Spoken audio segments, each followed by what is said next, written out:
Imagine this. You're driving home from work, your phone buzzes. You glance away for just a second, then bam, an accident. In one instant, your world flips upside down. Do you have the money to cover it, or would your bank account crumble before your eyes? The truth is, emergencies don't send calendar invites. They don't care about your paycheck schedule. And here's the scary part. Most young adults in the US don't even have $1,000 saved for an emergency. Today, I'll reveal how building an emergency fund and understanding insurance can protect not just your money, but your future. So stick with me, because what I share could literally mean the difference between financial freedom and financial disaster. Life loves curveballs, job loss, medical bills, a flat tire at 2 a.m. Each one is a reminder that uncertainty is guaranteed. Here's the fear trigger. According to studies, 40% of Americans can't cover a $400 emergency without borrowing. Think about that. One flat tire and you're choosing between debt or no groceries.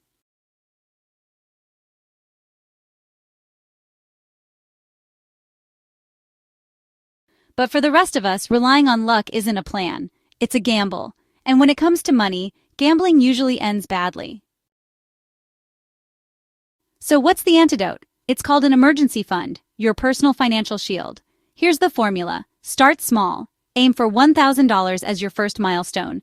This is your buffer for quick shocks, like car repairs or a surprise medical bill. Then, work towards saving 3 to 6 months of living expenses. Why? Because if you lose your job tomorrow, you'll need rent, groceries, and bills covered without spiraling into debt.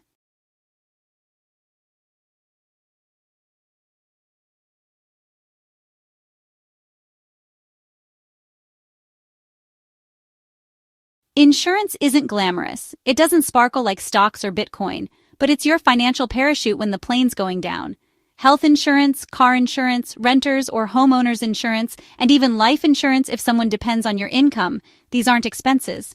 They're safeguards.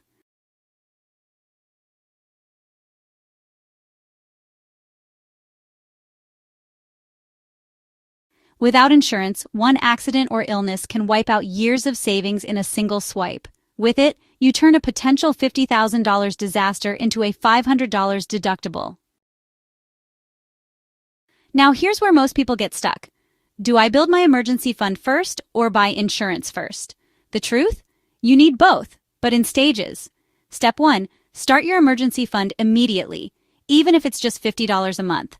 Step 2, get at least the basic insurance coverage your situation demands. Health and car are non-negotiable. Think of it like building a castle. Your emergency fund is the moat. It keeps small invaders out. Your insurance is the stone wall. It shields you from the catapults. Without both, your financial kingdom collapses.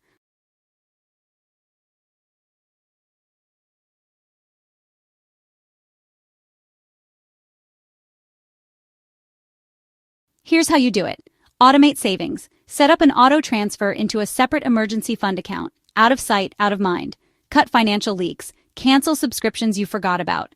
Do you really need 4 different food delivery apps? Use windfalls wisely. Tax refund, side hustle income, toss it straight into your emergency stash. Insurance audit. Compare plans, adjust deductibles, and make sure you're covered without overpaying.